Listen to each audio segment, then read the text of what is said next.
नमस्कार दोस्तों, यह कहानी काल विनाशक की परछाई सीरीज का तीसरा भाग है।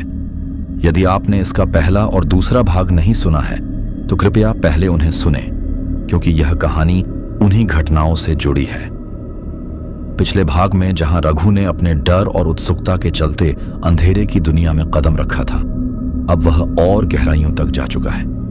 उसके भीतर का भय, शक्ति और पाप सब कुछ एक नए मोड़ पर है। तो चलिए जानते हैं कि आज की रात उसके जीवन में क्या नया भयानक मोड़ लेकर आई है। दोस्तों, यह इस कहानी का पार्ट 3 है। इससे पिछली जो स्टोरीज थी वह इस कहानी का पार्ट 1 और 2 था। अगर आप लोगों ने अभी तक भी इस कहानी का पार्ट 1 और पार्ट 2 नहीं सुना है तो मैंने आज की इस वीडियो के डिस्क्रिप्शन में दोनों का लिंक दे दिया है। दोस्तों, कहानी को हमने जहां पर छोड़ा था अब इसको वहीं से शुरू करते हैं। अब उस रात खाना खाकर हम सभी लोग अपने अपने कमरों में सोने चले गए थे। अभी रात के लगभग 10 से 11 बजे के बीच का वक्त ही हुआ था। लेकिन जैसा कि आप लोग जानते हैं कि गांव में लोग काफी जल्दी ही सो जाते हैं, इसी वजह से रात के 10 बजे का वक्त भी गांव में शहर के 2 से 3 बजे के वक्त के बराबर ही होता है, क्योंकि उस वक्त तक गांव में काफी ज्यादा सन्नाटा पसर जाता है। तब तक शायद मेरे घर के सभी लोग सो चुके थे और मैं भी उस वक्त सो ही रहा था। लेकिन तभी सोते सोते ही अचानक मेरी आंख खुलती है। आंख खुलने के बाद मैं अपने आप ही अपने बिस्तर से खड़ा होता हूं और अपनी दादी के कमरे की तरफ चलने लगता हूं। जैसे ही मैं दादी के कमरे के पास पहुंचता हूं तो मुझे दिखाई देता है कि दादी अभी अपने बिस्तर पर सोई हुई हैं। उस वक्त मैंने उनको उनके कमरे में सोते हुए देखा और फिर मैं अचानक से वहीं से वापस मुड़कर अपने घर से बाहर आ गया। अब घर से बाहर आने के बाद भी मैं दबे कदमों के साथ मेरा जो स्कूल था और मेरे स्कूल के पीछे जो आम का बगीचा था, उस आम के बगीचे की तरफ जाने लगता हूं। अभी मैं अपने आप ही किसी और चीज के वश में होकर उस आम के बगीचे की तरफ जा ही रहा था कि तभी मुझे दिखाई देता है कि मेरे पीछे पीछे मेरी दादी का शरीर भी हवा में लहराता हुआ आ रहा है। लेकिन जैसे ही मैंने मेरे दादी के शरीर को मेरे पीछे हवा में लहराते हुए मेरे पीछे पीछे आते हुए देखा तो मैं उस आम के बगीचे में एक जगह पर जाकर रुक जाता हूं। अभी मैं वहां रुका ही था कि तभी अचानक से धरती में थोड़ा सा कंपन होने लगता है। वह कंपन कुछ इस तरह का था जैसे कि कोई भूकंप आ रहा हो। लेकिन तभी जमीन के अंदर से अचानक से ही वहां पर वह काल विनाशक का मंदिर निकलकर बाहर आता है। मंदिर के बाहर आने के बाद मैं उस मंदिर में प्रवेश करता हूं और मेरे मंदिर में प्रवेश करते ही मेरे पीछे दादी का वह शरीर भी हवा में लहराते हुए उस मंदिर के अंदर आ जाता है। अब मैं अपनी आंखों को गुस्से से लाल करते हुए अपनी दादी की तरफ देख रहा था, लेकिन तभी अचानक से ही मेरी दादी का वह शरीर धम की आवाज करते हुए सीधा जमीन पर जाकर नीचे गिर गया, जिसकी वजह से दादी की नींद खुल गई। जैसे ही उनकी नींद खुली और उन्होंने अपनी आंखें खोलकर चारों तरफ देखा तो वह अपने आप को उस खंडहर नुमा मंदिर में पाती हैं। उस वक्त उनके सामने मैं भी खड़ा हुआ था, तो मुझे अपने सामने खड़ा हुआ देखकर वह मेरे ऊपर चिल्ला पड़ती हैं और मुझसे कहती हैं कि क्यों रे कलम है, तू क्या कर रहा है? मेरे कमरे में मुझे जान से मारने आया है, लेकिन मैं तेरे से मरने वाली नहीं हूं। तुझे इस घर से निकाले बिना मैं कभी नहीं मर सकती। जब तक तेरे को इस घर से नहीं निकाल देती तब तक मैं किसी भी हाल में मरने वाली नहीं हूं। अभी वह गुस्से में मुझे यह सब कह ही रही थी कि तभी ना जाने कौन सी ताकत मेरे ऊपर हावी हो जाती है, जिसके के चलते जिस दादी के आगे मैं बिल्कुल भोला भाला बनकर खड़ा रहता था, अब मैं अचानक से ही उस बुढ़िया से, यानी कि मेरी दादी से कहने लगता हूं कि हाँ, बुढ़िया सही कह रही है। तुझे तो भगवान भी नहीं मार सकता, पर तेरा सामना भगवान से नहीं, आज काल विनाशक से हुआ है। जैसे ही मैंने मेरी दादी से यह बात कही तो अचानक से उनका ध्यान अपने आसपास के माहौल पर जाता है और उन्हें समझ में आता है कि इस वक्त वह अपने कमरे में नहीं बल्कि कि खंडहर नुमा और अंधेरे से घिरी हुई एक पुरानी सी इमारत के अंदर पड़ी हुई है। जैसे ही उन्हें इस बात का एहसास होता है तो डर के मारे उनके चेहरे पर पसीने की बूंदें झलक लगती हैं और वह दबी दबी आवाज में मुझसे कहती हैं कि यह तू कहां ले आया है मुझे, मुझसे इतना कहकर जैसे ही वह वहां से भागने को तैयार हुई तो मैंने पीछे से अचानक से उनके सिर के बाल पकड़ लिए और वहां से उनको घसीटते हुए काल विनाशक के सामने ले गया। उस वक्त मंदिर में अपने आसन के ऊपर बैठे हुए थे। जैसे ही मैं मेरी दादी को काल विनाशक के पास लेकर गया तो काल विनाशक उनकी तरफ गुस्से से भरी हुई अपनी लाल आंखों से देखता है और उनसे कहता है कि क्यों रे बुढ़िया, तुझे जानने का बड़ा शौक है कि यह बच्चा किसका खून है।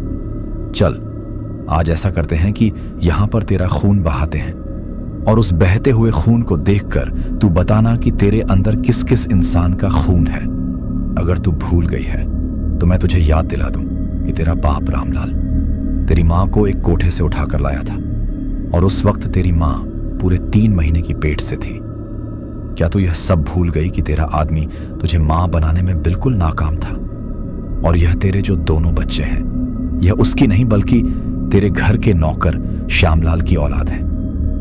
जैसे ही दादी ने काल विनाशक के मुंह से यह बातें सुनी तो वह हक्का बक्का रह गई।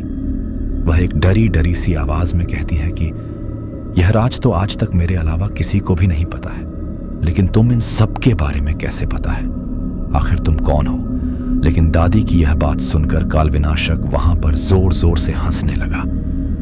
उस वक्त काल विनाशक के उस मंदिर में सिर्फ काल विनाशक की हंसने की ही आवाज गूंज रही थी और वह आवाज ऐसी लग रही थी जैसे कि आसमान से कोई आकाशवाणी हो रही हो।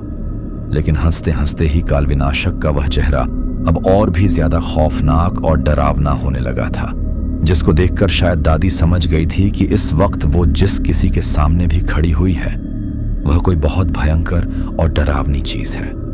इसी वजह से वह अपने शरीर की पूरी ताकत समेटकर वहां से भागने की कोशिश करने लगती है। लेकिन जैसे ही वह वहां से भागने की कोशिश करने लगती है तो उनके सामने अचानक से मैं आ जाता हूं और जैसे ही मैं उनके सामने जाता हूं तो मैंने अपने एक हाथ से उनका गला पकड़ा और लगातार उन्हें थप्पड़ पर थप्पड़ मारने लगा। लेकिन मेरी हर थप्पड़ के साथ उनकी एक बहुत भयंकर चीख काल विनाशक के उस मंदिर में गूंज रही थी। काल विनाशक की दुनिया का सारा इलाका आज दादी और मेरे हिसाब किताब को देख रहा था। उस वक्त मैंने दादी को इतने थप्पड़ मारा कि मेरे थप्पड़ खा खा कर वह वहां पर बेहोश हो गई थी। उस वक्त मेरा जो काल विनाशक साथी था, यानी कि जो तमसा असुर था, वह यह नजारा देख कर काल विनाशक के साथ काफी जोर जोर से हंसी के ठहाके लगा रहा था। लेकिन तभी वह गुस्से में घराते हुए वहां पर आता है और उसने मेरी दादी के शरीर को खाने की इच्छा जाहिर की। लेकिन उस वक्त मेरे दिमाग में तो कुछ और ही चल रहा था। तभी मैंने काल विनाशक से कहा कि हे काल विनाशक, अगर अभी दादी को कुछ हो जाता है तो उसका इल्जाम कहीं ना कहीं मुझ पर और मेरी साइकिल पर ही आएगा। वैसे ही घर में पहले से माहौल बना हुआ है कि आपकी दी हुई वह साइकिल काफी ज्यादा मनहूस है और उसके मेरे घर में आने के बाद कई तरह की अनहोनी घटनाएं हो रही हैं।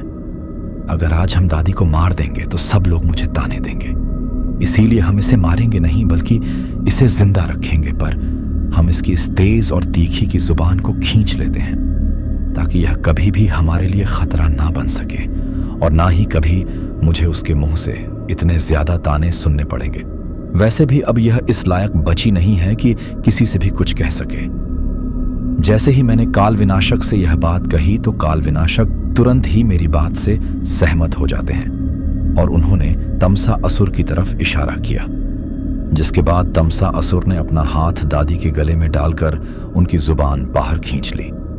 दादी की जुबान को बाहर निकाल ही वो उसे लपक कर अपने मुंह में चबा चबा कर खाने लगता है। लेकिन यह सब कुछ होने के बाद दादी को वापस उनके कमरे के अंदर सही सलामत पहले की तरह ही लेटा दिया जाता है और मैं भी काफी हंसता खेलता अपने घर की तरफ वापस लौट जाता हूं। लेकिन यह मेरे जीवन का पहला कदम था जब मैं बुराई की तरफ बढ़ चुका था। अब यह सब कुछ होने के बाद जैसा कि मैंने सोचा था, अगले दिन बिल्कुल वैसा ही होता है। सुबह होते ही घर में हो हल्ला मच जाता है, क्योंकि उस वक्त दादी अपने मुंह से कुछ भी नहीं बोल पा रही थी। वह बस छत की तरफ देखे जा रही थी और पता नहीं मन ही मन में क्या सोच रही थी। शायद उस वक्त वह किसी चीज से बहुत ही ज्यादा डरी हुई थी, क्योंकि उस वक्त उनके चेहरे पर काफी ज्यादा पसीना आया हुआ था। उस पसीने को देखकर ऐसा लग रहा था जैसे कि वह अपने मन ही मन में किसी चीज को याद करके या फिर उसके बारे में सोचकर काफी ज्यादा डर रही है। हालांकि उस वक्त मुझे तो सब कुछ पता था कि उनके दिमाग में और मन में इस वक्त किस बात का डर बैठा हुआ है, लेकिन मुझे इस बात का अच्छी तरीके से अंदाजा था कि शायद उन्हें कल रात वाले हादसे से गहरा सदमा लग गया है। पर उस वक्त मेरी माँ और चाची का रो रो कर बुरा हाल हो गया था। तभी पिताजी हमारे घर पर एक डॉक्टर को लेकर आते हैं, पर शायद डॉक्टर को भी उस वक्त असली वजह का पता नहीं चलता है, जिसके चलते वह भी अपनी बातों को इधर उधर घुमाते हुए सभी लोगों से कहते हैं कि जरूरत से ज्यादा चिल्लाने और तंबाकू खाने के कारण दादी का ध्वनि यंत्र खराब हो गया है, जिसके चलते अब वह जीवन में कभी भी नहीं बोल पाएंगी। लेकिन यह बात सुनते ही इस वक्त जैसा आप लोग अपने दिमाग में सोच रहे हैं, उसी तरह की बातें उस वक्त मेरे दिमाग में भी आई थी। उस वक्त मैं भी यही सोच रहा था कि काल विनाशक ने तो दादी की जुबान ही निकाल ली थी, तो फिर यह डॉक्टर ऐसा क्यों कह रहा है? क्या इसको इस बात का पता नहीं चल रहा कि दादी के मुंह के अंदर जुबान ही नहीं है? लेकिन उस वक्त मैं चुप रहता हूं और घर में किसी से भी इस बारे में कुछ भी नहीं कहता हूं, क्योंकि डॉक्टर की बात भी बिल्कुल सही थी। मेरी दादी काफी ज्यादा चिल्लाने के साथ साथ तंबाकू का सेवन भी बहुत ज्यादा करती थी।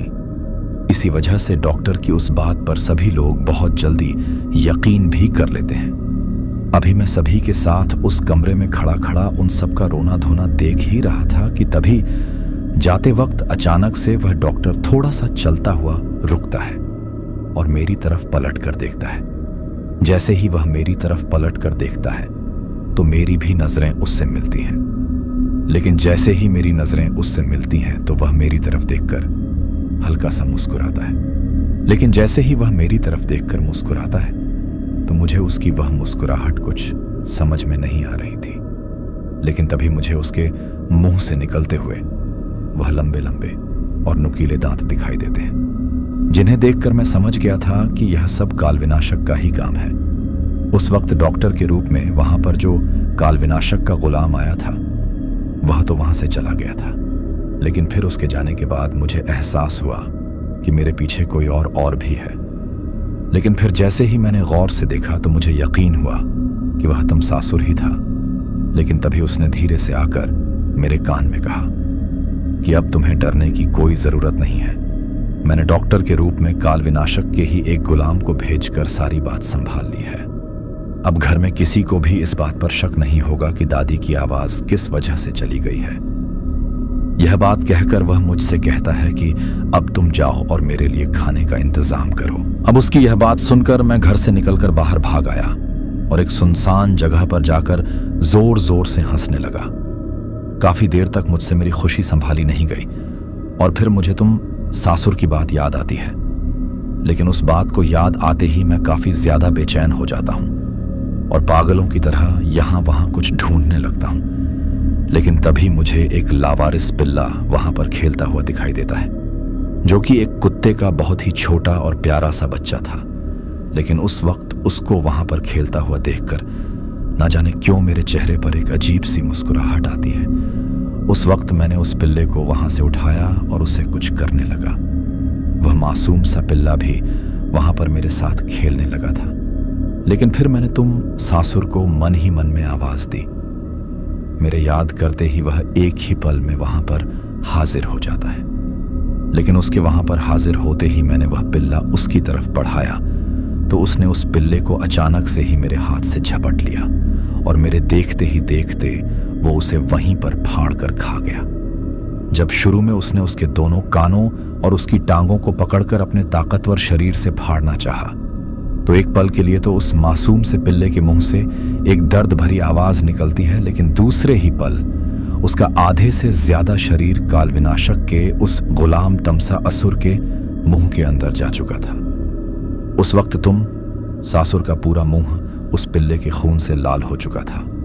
तमसा असुर के द्वारा उस पिल्ले को पूरी तरीके से खाने के बाद भी वहां पर आसपास में खून के काफी ज्यादा छींटे पड़े हुए थे और अगल बगल में मांस के छोटे छोटे टुकड़े पड़े हुए थे, जो कि कुत्ते के उस छोटे से पिल्ले के ही थे जिसे तुम सासुर ने अभी अभी खाया था। लेकिन जैसे ही यह चीज होती है तो पता नहीं मुझे क्या होता है, और उस वक्त वहां पर मेरा उल्टी करने के जैसा मन हो जाता है, जिसकी वजह से मैं वहां से भागते हुए अपने घर पर आ जाता हूं। घर पर आकर अपने कमरे को बंद करके अंदर अकेला ही सिसक कर एक कोने में बैठ जाता हूं। उस वक्त मेरी सांसें काफी जोर जोर से चल रही थीं। तभी अचानक से ही मेरी आंखों में आंसू आ जाते हैं। उस वक्त मुझे अपने आप से ही काफी ज्यादा घृणा हो रही थी। मैं मन ही मन सोच रहा था कि मैं कितना ज्यादा स्वार्थी हूं। मैंने अपने स्वार्थ के लिए एक मासूम से जीव की बलि उस काल विनाशक को चढ़ा दी। मरते वक्त उस कुत्ते के पिल्ले को कितना दर्द हुआ होगा। अगर कोई मुझको उस तरीके से फाड़ कर खाए तो शायद मैं उस दर्द को समझ सकता हूं। अभी मैं यह सब सोच ही रहा था कि तभी मेरे कानों में एक आवाज गूंज उठती है। मुझे सुनाई देता है कि अरे, इस तरीके से यहां पर बैठकर रो क्यों रहे हो? तुमने कुछ भी गलत नहीं किया है। क्या अपने गुरु को खाना खिलाना गलत है? तमसासुर तुम्हें सिर्फ काल विनाशक की दुनिया के नियम सीखने के लिए ही नहीं, बल्कि काल विनाशक की दुनिया की जो शैतानी विद्या है उसको सीखने के लिए भी हर वक्त तुम्हारे साथ है। और अगर कोई किसी को कुछ सिखाता है तो वह उसका गुरु ही होता है। तो इस तरीके से तमाशासुर तुम्हारे गुरु जैसा है। आने वाले समय में वो तुम्हें वो सब कुछ सिखाएगा जो काल विनाशक की दुनिया में तुम्हें करना होगा। इसलिए इन सब चीजों को इतना बड़ा मानकर अपने आप को दुखी मत करो। जैसे ही मैंने अपने कानों में गूंजती हुई उस आवाज को सुना तो मुझे कुछ अजीब सा महसूस हुआ। उस वक्त पता नहीं उस आवाज में सा क्या जादू था कि उस आवाज को सुनकर मैंने वो सारी बातें मान ली और अपनी आंखों के आंसुओं को पूंछकर कमरे से बाहर आ गया। लेकिन फिर कुछ समय बाद मैं बहुत ज्यादा खुश था। कुछ दिनों तक दादी इसी तरीके से सदमे में अपने कमरे के अंदर बिस्तर पर पड़ी रहती हैं। लेकिन फिर धीरे धीरे वह ठीक हो रही थी। उनकी नजरें पूरे घर में मुझ पर इस तरीके से टिकी रहती थी कि जैसे कोई बिल्ली अपने शिकार के लिए किसी चूहे को ढूंढ रही होती है। बिल्कुल उसी तरीके से मेरी दादी अपनी आवाज जाने के बाद भी हर वक्त घर में मेरी ही तलाश में रहती थी। लेकिन अब दादी के इतने ज्यादा बदलते हुए स्वभाव को देखकर भी किसी को कुछ अजीब नहीं लग रहा था, क्योंकि इस बात का पहले से ही सबको अच्छी तरीके से पता था कि दादी मुझे काफी ज्यादा नफरत करती थी। सबको लगता था कि वह अपने मन के क्रोध को इस तरीके से मेरी तरफ घूर घूर कर उतार रही हैं। लेकिन वह मेरी तरफ इस तरीके से घूर कर क्यों देखती हैं? इन सब के बारे में मैं अच्छी तरीके से जानता था। लेकिन फिर कुछ ही दिनों में मेरी गर्मियों की छुट्टियां खत्म हो गई थीं और अब मेरे स्कूल खुल गई थी। वैसे तो पढ़ाई में मैं पहले से ही काफी ज्यादा नालायक था, लेकिन इस बार स्कूल खुलते ही मैं कुछ अलग करने की सोच रहा था। वह कहते हैं ना कि जब इंसान के पास ताकत आ जाती है तो वह नामुमकिन को भी मुमकिन करने की फिराक में लग जाता है। मेरे साथ भी उस वक्त कुछ ऐसा ही हो रहा था।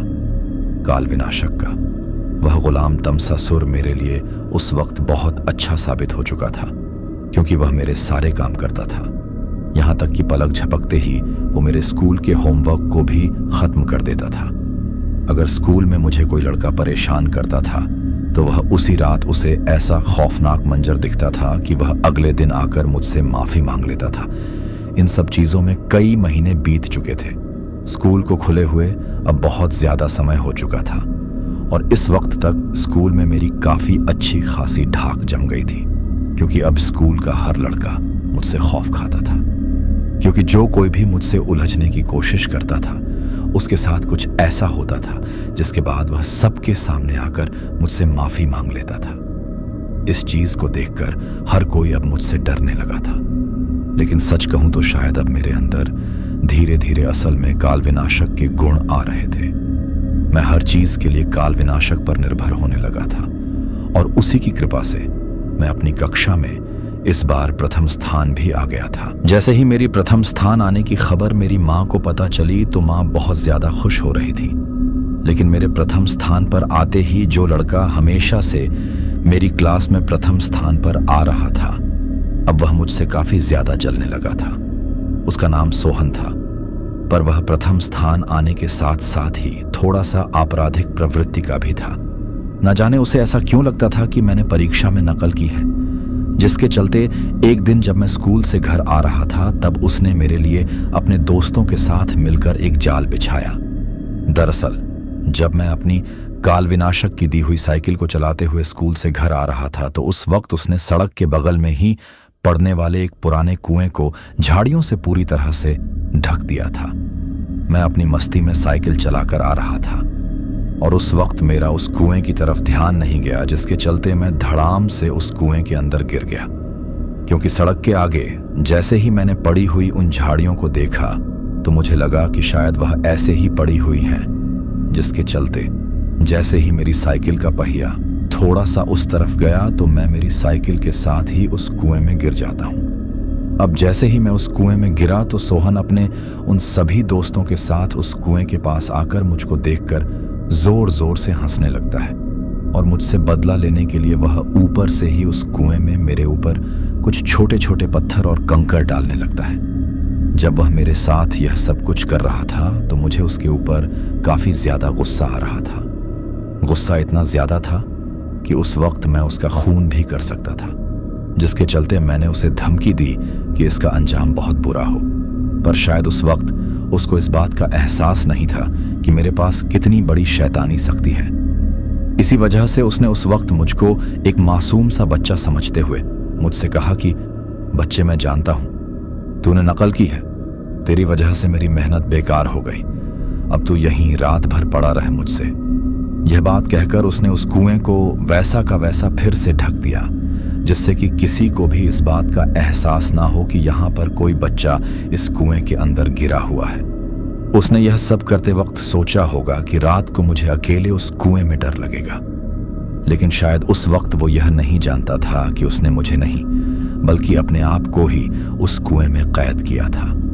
अब उस वक्त मुझको वहां पर उस हाल में छोड़कर वह तो वहां से चला जाता है, लेकिन उस वक्त मैं अपने गुस्से पर काबू नहीं कर पा रहा था। इसी वजह से मैंने तुरंत ही तामससुर को याद किया। मेरे याद करते ही वह वहां पर हाजिर हुआ और उसने मुझे उस कुएं से बाहर निकाला, पर उस वक्त मेरे चेहरे पर काफी ज्यादा गुस्सा था। उस गुस्से को देखकर तमाशासुर मुझसे कहता है कि तुम कहो तो मैं अभी की अभी ही उस लड़के के फाड़कर दो टुक कर देता हूं। लेकिन तमसा असुर की यह बात सुनकर मैं उससे कहता हूं कि इस बार मुझे तुम्हारी मदद तो चाहिए, लेकिन मैं अपने हाथों से उसका वह हाल करना चाहता हूं। जैसे ही तमसा असुर ने मेरे मुंह से यह बात सुनी तो वह मेरी तरफ देखकर मुस्कुराता है और अपनी शैतानी शक्ति से वहीं पर मेरे जैसा ही एक दूसरा लड़का बना देता है। उस वक्त वहां पर हूबहू मेरे जैसा ही दिखने वाला दूसरा लड़का बनाकर वो उसे घर पर भेज देता है, ताकि घर वालों को यह ना लगे कि मैं घर पर नहीं आया हूं। उसके कुछ ही समय बाद धीरे धीरे शाम ढल चुकी थी और अब रात का काला साया चारों तरफ फैलने लगा था। तभी तमसा असुर ने मुझे अपने साथ चलने को कहा, जिसके बाद मैं उसके पीछे पीछे चलने लगा। लेकिन फिर कुछ दूरी तक चलने के बाद मुझे दूर से ही सोहन का घर दिखाई देने लगा था। अभी मैं उसके घर से काफी ज्यादा दूर था, लेकिन फिर भी पता नहीं उसके घर को दूर से देखकर ही मेरे अंदर एक अजीब सी ईर्ष्या और उसको फाड़कर काल विनाशक को उसके मांस का भोग लगाने की इच्छा जागृत हो गई थी। पता नहीं उस वक्त मेरे अंदर इतनी हैवानियत कहां से आ गई थी, जिसके चलते मैं किसी के लिए इतना बुरा सोच रहा था। लेकिन शायद उस वक्त तक सोहन इस बात से बिल्कुल अनजान था कि अब मौत उसके घर के बाहर दस्तक दे चुकी है। थोड़ी ही देर में उसका अपनी मौत से आमना सामना होने वाला है। अभी मैं काल विनाशक की शक्तियों के चलते सभी की नजरों से ओझल होकर आराम से उसके घर के अंदर घूम रहा था। मेरी नजर उसकी हर एक हरकत पर थी। हर पल मैं उस मौके की तलाश में था कि कब मुझे ऐसा मौका मिले कि मैं उसे अकेले में दबोच और उसको वहीं पर खत्म कर दूं। लेकिन फिर कुछ ही देर बाद मुझे वह मौका भी मिल जाता है। रात को अपने घर वालों के साथ खाना खाने के बाद वह अकेला ही अपने कमरे की तरफ सोने के लिए चला जाता है। कमरे के अंदर जाने के बाद वह अपने बिस्तर पर बैठा बैठा शायद कुछ मेरे बारे में ही सोच रहा था और इस बात को सोच सोच कर खुश हो रहा था कि अब तक मुझे सबक मिल गया होगा कि उसकी जगह प्रथम स्थान आने का अंजाम क्या होता है। लेकिन शायद उस वक्त उसे इस बात का अंदाजा नहीं था कि मुझको उस कुएं में डालने का उसको क्या अंजाम भुगतना पड़ सकता है। एक ऐसा अंजाम जिसे शायद वह अपनी आने वाली जिंदगी में हमेशा याद रखने वाला था। उस वक्त मैं उसके बिस्तर पर बिल्कुल उसके सामने बैठा हुआ था, लेकिन काल विनाशक की शक्तियों के कारण मैं उसको दिखाई नहीं दे रहा था। तभी मैंने तुम सासुर को इशारा करके बुलाया, और उस वक्त मुझे तमसासुर को कुछ भी ऐसा समझाने की जरूरत नहीं थी, क्योंकि वह पहले से ही जानता था कि हमें वहां पर क्या करना है। इसी वजह से थोड़ी ही देर बाद जैसे ही सोहन नींद के अंदर सो गया, तो उस वक्त से मेरा बदला लेने का समय शुरू हो गया था। नींद में काल विनाशक की शक्तियों से मैं उसे सपनों की दुनिया में ले गया। उसे वहीं पर और उसी जंगल में ले जाकर काल विनाशक का खौफनाक रूप दिखाया। इन सब के बीच मैंने सबसे पहले उसे कमर तक उठाया और फिर जमीन पर चारों तरफ किसी चक्री की तरह घुमाकर जोर से नीचे फेंक दिया। उस वक्त जब उसके हाथों को पकड़कर मैं उसे चारों तरफ घुमा रहा था, तो उसके हाथ की एक एक हड्डी टूट चुकी थी। जब मैंने अपने हाथों से उसके गले को दबाया, तो उसकी वह मोटी मोटी आंखें डर के मारे बाहर आने को तैयार हो गई थीं। उस वक्त उसकी आंखों से खून निकलने लगा था। तभी मैंने उसे जोर से एक लात मारी और उसे उसी कुएं में गिरा दिया जिस कुएं में मुझे गिराकर वह काफी ज्यादा खुश हो रहा था। लेकिन फिर यह सब कुछ करने के बाद मैं थोड़ी ही देर में उसे अपने साथ उसकी सपनों की दुनिया से बाहर ले आता हूं। अब उसका जो शरीर था वह उसके कमरे के अंदर उसके बिस्तर पर बिल्कुल अंदर से हर जगह से टूटा हुआ पड़ा था। उस वक्त वह इतना ज्यादा लाचार था कि वह उठकर अपने हाथ से पानी भी नहीं पी सकता था, क्योंकि मैंने उसके शरीर की हड्डी हड्डी तोड़ दी थी। उसके साथ वह सब कुछ करने के बाद मैं भी अपने घर वापस आ गया था, और जो तमाशासुर ने अपनी शैतानी शक्ति से मेरी तरह का ही दूसरा बच्चा बनाकर मेरे घर पर भेजा था, उसको अब तमसासुर अपने साथ वापस ले गया था। लेकिन जब अगली सुबह मैं स्कूल गया तो सोहन मुझे वहां पर सही सलामत मिलता है। उसे वहां पर सही सलामत खड़ा हुआ देखकर मुझे काफी ज्यादा हैरानी होती है, क्योंकि जिस हिसाब से मैंने उसे तोड़ा था उस हिसाब से तो उसे अब तक मर जाना चाहिए था। अब मैं उसको वहां पर सही सलामत खड़ा देखकर थोड़ा डर रहा था। उस वक्त मेरे मन में डर था कि कहीं वह मेरा राज सभी लोगों को ना बता दे, लेकिन छुट्टी होने तक वह मुझसे कोई ना कोई बहाना बनाकर बात करने की कोशिश कर रहा था। पर मैं अपने डर के कारण उससे दूर भागता जा रहा था। उस वक्त हैरानी की बात तो यह थी कि काल विनाशक के द्वारा भेजा गया मेरा वह साया यानी कि तमसासुर भी उस वक्त वहां पर मेरे साथ मौजूद नहीं था। मेरे द्वारा कई बार याद करने के बावजूद भी वह वहां पर हाजिर नहीं हो रहा था। पता नहीं उस वक्त वह वहां पर मुझे अकेला छोड़कर कहां गायब हो गया था। लेकिन जैसे ही स्कूल की छुट्टी होती है तो अचानक सोहन मेरे सामने आता है और बिना कुछ सोचे समझे ही हड़बड़ा कर वहां पर लगातार बोलने लगता है। वह मुझसे कहता है कि मैं जानता हूं कि मैंने तुम्हारे साथ वह सब कुछ गलत किया था। तुमने मेरे साथ जो कुछ भी किया उसकी शुरुआत मैंने ही की थी। इसी वजह से मैं तुमसे इस चीज के लिए माफी चाहता हूं। उसकी यह बात सुनकर मैं उस वक्त काफी ज्यादा घबरा गया। डरते डरते मैंने उससे कहा कि मैंने तुम्हारे साथ कुछ नहीं किया, मुझे जाने दो, यहां से आगे से मेरे पास मत आना। लेकिन जैसे ही मैंने उससे यह बात कही तो वह अचानक से मेरा रास्ता रोक लेता है और मुझसे कहता है कि मैं जानता हूं कि मेरे साथ कल जो कुछ भी हुआ वो सब कुछ तुमने ही किया था, और वह सब कुछ करने में तुम्हारी मदद काल विनाशक ने की थी। तुम्हारे जाने के बाद मेरा शरीर उसी तरह से दर्द के मारे कराते हुए उस कुएं में पड़ा था कि तभी वहां एक राक्षस जैसा दिखने वाला आदमी आया। वह उस वक्त मेरे ऊपर हमला करने ही वाला था कि मैंने उसके आगे हाथ जोड़ दिए और उससे अपनी जान बचाने की भीख मांगने लगा। उस वक्त उसी राक्षस ने मुझे काल विनाशक के बारे में बताया था, लेकिन फिर इससे आगे वह मुझसे कहता है कि मैं भी तुम्हारी तरह शक्तिशाली बनना चाहता हूं, इसीलिए इन सब चीजों में मैं तुम्हारी मदद करना चाहता हूं। काल विनाशक के साम्राज्य को इस दुनिया में फिर से फैलने के लिए मैं तुम्हारे साथ इस मुहिम में जुड़ना चाहता हूं। मेरा यकीन मानो, मैं तुमसे कभी भी आगे निकलने की कोशिश नहीं करूंगा। तुम जैसा कहोगे वैसा ही कहूंगा, तुम्हारी हर बात मानूंगा।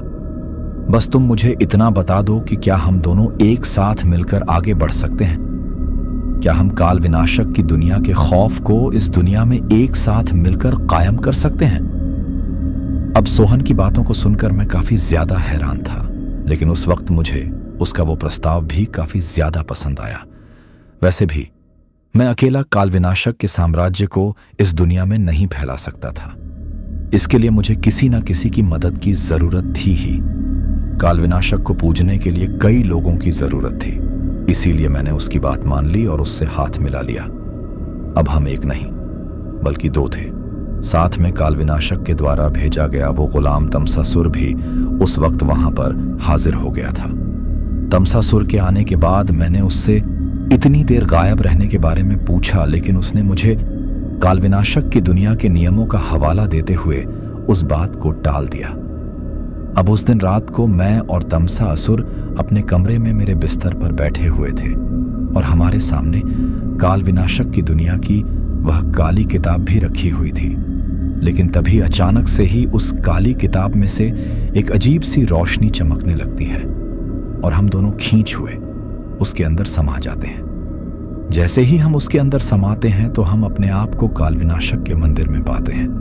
उस वक्त काल विनाशक सामने की तरफ अपने आसन पर बैठे हुए थे, लेकिन इसके बाद मुझे दिखाई देता है कि सोहन भी उस वक्त काल विनाशक के सामने उसी मंदिर में खड़ा हुआ था। उस वक्त सोहन को वहां पर खड़ा हुआ देखकर मैं काफी ज्यादा हैरान होता हूं, पर मैं कुछ कह पाता उससे पहले ही काल विनाशक हम लोगों से कहता है कि तुम दोनों को यहाँ पर एक साथ देखकर मुझे काफी ज्यादा खुशी हुई है। तुम दोनों ही मेरे उपासक हो, लेकिन अब हमें अपनी फौज बढ़ानी होगी। इसके लिए आज मैं तुम्हें एक खास शक्ति दूंगा और वह शक्ति है सम्मोहन की शक्ति। इस शक्ति के द्वारा तुम जिसे चाहे अपने वश में कर सकते हो और उससे अपना काम करवा सकते हो। आज से तुम दोनों की निजी जिंदगी की हर मुश्किल को मैं हल करूंगा, लेकिन इसके बदले में तुम दोनों को अब से मेरी पूजा करनी होगी और हर वक्त मेरे साम्राज्य के विस्तार के लिए काम करना होगा। इसके बाद भी काल विनाशक ने हम लोगों से बहुत सी बातें कही और उसके बाद हम दोनों को घर जाने के लिए कहा। उस वक्त मैं अपने घर जाने के लिए उस मंदिर से बाहर निकलने ही वाला था कि तभी अचानक से सोहन ने मुझको रोका, पर मुझे वहां पर रोककर वह खुद उस मंदिर से बाहर चला गया और फिर थोड़ी ही देर बाद वापस आया। जब वह वापस आया तो उसके हाथ में एक कुल्हाड़ी और उसका ही पाला हुआ कुत्ता था, जिसको वह कई बार स्कूल में भी लेकर आता था। उसके उस कुत्ते का नाम शेरू था, जिसे वो बचपन से ही बहुत ज्यादा प्यार करता था। उस वक्त शेरू जोर जोर से भौंक रहा था, लेकिन तभी सोहन ने काल विनाशक के हाथों में वह कुल्हाड़ी दी और उससे कहा कि हे शैतानी दुनिया के बादशाह काल विनाशक, आज अपने इस गुलाम की तरफ से पहले बलि स्वीकार कीजिए और मुझे भी कर्ण की तरह ही मेरी इच्छा के अनुसार कुछ उपहार दीजिए। मैं सदैव आपके चरणों में आपकी सेवा में हाजिर रहूंगा। उसकी यह बात सुनकर काल विनाशक बहुत जोर जोर से हंसने लगा और उससे कहा कि वाह, क्या बात है, तुम तो मेरी सोच से भी ज्यादा होशियार निकले। मुझे तुम्हारे जैसे ही गुलाम की जरूरत है। तुम्हारी यह बलि मुझे बहुत पसंद आई है। और इतना कहकर काल विनाशक ने उस कुल्हाड़ी से शेरू का गला काट डाला। जब उन्होंने पहली बार शेरू के गले पर वार किया तो कुल्हाड़ी के एक वार से शेरू का पूरा गला एक साथ नहीं कटता है, उसके गले का सिर्फ कुछ हिस्सा ही उस कुल्हाड़ी से कटता है। लेकिन जैसे ही उन्होंने शेरों के गले पर पहला पार किया तो उसके शरीर की खून की एक पिचकारी अचानक से काल विनाशक के मुंह पर जाकर गिरती है। जैसे ही काल विनाशक के मुंह पर उस कुत्ते के पिल्ले यानी कि शेरू का खून पड़ता है तो वह अपनी लंबी सी जीभ को बाहर निकालकर अपने मुंह पर शेरू के गिरे हुए उस खून को चाटने लगता है। कुछ देर तक उस खून को चाट कर वह हंसते हुए कहता है कि अरे वाह, इसका खून तो काफी ज्यादा छटपटा है, आज इसको फाड़कर खाने में बहुत ज्यादा मजा आएगा। लेकिन जिस वक्त काल विनाशक यह सब कर रहे थे तो एक बार वार करने पर शेरू मरा नहीं था। उस वक्त वह वहां पर इतनी बुरी तरीके से तड़प रहा था और बार बार उसके मुंह से एक दर्द भरी आवाज निकल रही थी। उस वक्त उसको दर्द में इतना ज्यादा तड़पता हुआ देखकर एक पल के लिए तो मेरी अंतरात्मा कांप उठती है और मेरी अंतरात्मा से मुझे आवाज आती है कि मैं यह किस रास्ते पर चल पड़ा हूं। आखिर मैं किसी निर्दोष जीव को इस तरीके से मरते हुए कैसे देख सकता हूं। लेकिन फिर मैं खुद को समझाते हुए कहता हूं कि आज सोहन ऐसा कर रहा है तो मुझे बुरा क्यों लग रहा है। इससे पहले मैंने भी तो तम सासुर को इसी तरह का एक कुत्ते का पिल्ला खाने के लिए दिया था। उस वक्त तो मुझे इतना ज्यादा बुरा नहीं लगा। आज सोहन गलत नहीं है, बल्कि इससे पहले मैं यह सब कुछ करके गलत बन चुका हूं, तो मुझे सोहन को इन सब चीजों का दोष देने का कोई भी हक नहीं है। अभी मैं यह सब कुछ सोच ही रहा था कि एक बहुत ही तेज धारदार आवाज के साथ शेरू की वो आवाज हमेशा हमेशा के लिए शांत हो जाती है। यानी कि उस वक्त काल विनाशक लगातार उसके गर्दन पर उस कुल्हाड़ी से बार बार वार करते हैं और उसकी मुंडी को उसके शरीर से अलग कर देते हैं। उसके बाद वह उसकी मुंडी को तो साइड में फेंक देते हैं और उसके शरीर को फाड़कर सबसे पहले तो उसके शरीर का पूरा खून पीते हैं और उसके बाद अपने नुकीले नाखूनों वाले हाथ को उसके शरीर के अंदर घुसा घुसा कर उसके शरीर के अंदर का सारा मांस निकाल कर खाने लगते हैं। जब वह उसके उस मांस को चबा चबा कर खा रहे थे तो उस वक्त तक शेरू की गर्दन से अलग हुआ। उसका शरीर अजीब तरीके से हिल रहा था। उसको हिलता हुआ देखकर ऐसा लग रहा था जैसे वह अब भी दर्द के मारे तड़प रहा हो। अक्सर आप लोगों ने भी अपने घर पर देखा होगा कि गलती से जब हमारे घर पर किसी खिड़की के बीच में आने से या किसी दरवाजे के बीच में आने से जब हमारे घर की दीवारों पर घूमती हुई किसी छिपकली की पूंछ कट जाती है तो कटने के बाद भी वह छिपकली की पूंछ काफी देर तक दर्द के मारे तड़पती रहा और उछल रहती है। कुछ ऐसा ही हाल उस वक्त शेरू के शरीर का भी था, लेकिन उसके तड़पते हुए शरीर के बीच में से भी काल विनाशक बार बार अपने नुकीले हाथों वाले नाखूनों से उसके शरीर की अतहों को बाहर निकाल कर खा रहे थे। जब काल विनाशक का उसको खाने से मन भर गया तो उसके बचे कुछ शरीर को तमसा सुर की तरफ फेंक देते हैं, जिसको तमसा सुर कुछ ही पल में फाड़ फाड़ कर खा जाता है। लेकिन उस वक्त काल विनाशक के उस मंदिर में चारों तरफ शेरू के छोटे छोटे मांस के टुकड़े बिखरे हुए थे और काल विनाशक के आसन के बगल में अभी भी शेरों की कटी हुई मुंडी पड़ी हुई थी। उस वक्त जब मैंने गौर से उसके कटे हुए उस चेहरे की तरफ देखा तो मुझे दिखाई देता है कि उसकी वह मासूम सी आंखें अब भी बिल्कुल पूरी तरीके से खुली हुई हैं। उसके उस कटे हुए मुंह को देखकर ऐसा लग रहा है जैसे कि वह दर्द की पुकार में अभी भी मेरी तरफ देख रहा हो और हम लोगों से यह पूछ रहा हो कि आखिर मैंने तुमका क्या बिगाड़ा था जो तुम लोगों ने मुझे इतनी दर्दनाक मौत दी। वो सब कुछ देखकर मैं काफी ज्यादा सुन्न हो गया था। मुझे सोहन से ऐसी उम्मीद बिल्कुल भी नहीं थी। हालांकि मैं जानता था कि सोहन एक बहुत ही चालक और दुष्ट लड़का है, लेकिन वह इस हद तक गिर जाएगा इसकी मुझे बिल्कुल भी उम्मीद नहीं थी। खैर, उस रात में अपने घर आ गया और सोहन भी अपने घर चला गया था, पर आगे जो होने वाला था उसे सोच सोच कर मुझे डर लग रहा था। उस वक्त मैं सोच रहा था कि आखिर आगे काल विनाशक हम लोगों से क्या क्या करवाने वाला है। कहीं वह जानवरों की बलि लेते लेते हम लोगों से किसी इंसान की बलि ना मांग ले। इसके साथ ही मैं यह सोच रहा था कि एक बार तो मैंने तम सासुर को कुत्ते का पिल्ला लाकर खाने को दे दिया था, लेकिन अगर उसने फिर से मुझसे कुछ खाने के लिए मांगा तो इस बार मैं उसे क्या ला कर दूंगा। साथ ही अगर काल विनाशक ले मुझसे कुछ ऐसा मांग लिया जो मैं उसे ना दे पाऊं तो कहीं वो मुझे भी उस कुत्ते के पिल्ले की तरह मार कर ना खा जाए। उस वक्त कुछ इसी तरह के डरावने विचार मेरे मन में चल रहे थे। लेकिन आगे अब इस कहानी में क्या होने वाला है यह तो आपको इस कहानी के अगले पार्ट में ही पता चलेगा। लेकिन इसके साथ ही मैं आप लोगों से यह वादा करता हूं कि कल यह कहानी पूरी तरीके से समाप्त हो जाएगी, यानी कि कल इस कहानी का अंतिम पार्ट आने वाला है। इसी वजह से मेरी आप लोगों से गुजारिश है कि अब तक जिस तरीके से आपने इस कहानी को सुनकर अपने सब्र का इम्तिहान दिया है, उसी तरीके से कल इसके आने वाले अगले पार्ट को सुनकर भी आप अपने इस सब्र को थोड़ा सा बना कर रखना। तो दोस्तों, ये थी हमारी आज की कहानी। कहानी आपको कैसी लगी ये आप मुझे कमेंट बॉक्स में कमेंट करके जरूर बताना।